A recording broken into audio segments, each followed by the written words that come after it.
Greetings everyone. This video is going to be a little advanced arm massage.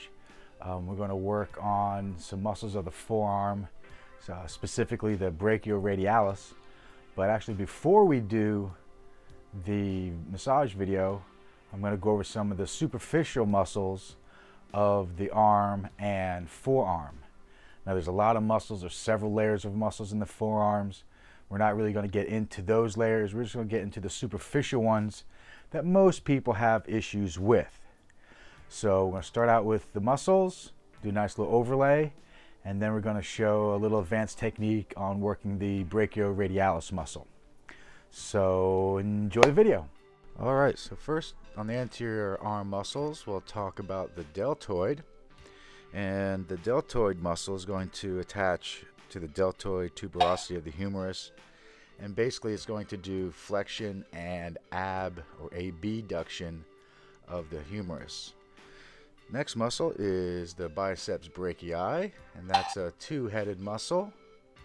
It has a long head and a short head, and it's going to insert on the radial tuberosity and the cubital aponeurosis, and it's going to cause flexion and supination of the forearm.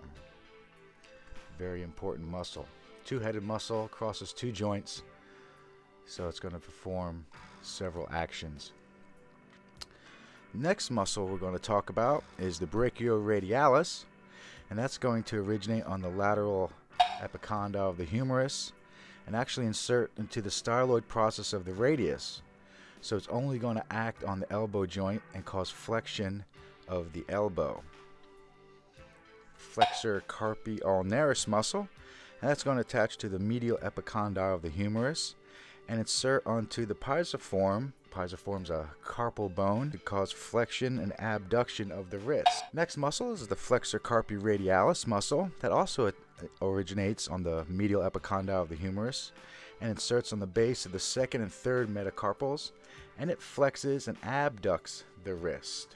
Palmaris longus muscle that also originates on the medial epicondyle of the humerus and inserts onto the palmar aponeurosis, and that's going to cause some flexion of the wrist. That tendon of the palmaris longus also does not go through the carpal tunnel, so keep that in mind. So as we work on the brachioradialis here, we're going to find the head of the radius. To find the head of the radius, what we're going to do is going to pronate and supinate the hand and just feel for the head of the radius to bump out underneath our thumbs. And once we find that radial head, we're going to apply just a little bit of pressure and pronate and supinate the hand as we do this technique. So instead of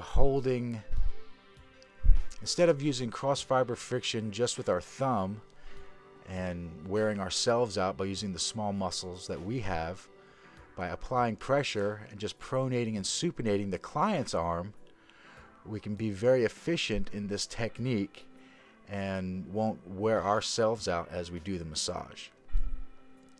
I work on several of those muscles that attach there on the medial epicondyle, but mainly the brachioradialis is the beast. That's the muscle as massage therapists that can get very sore.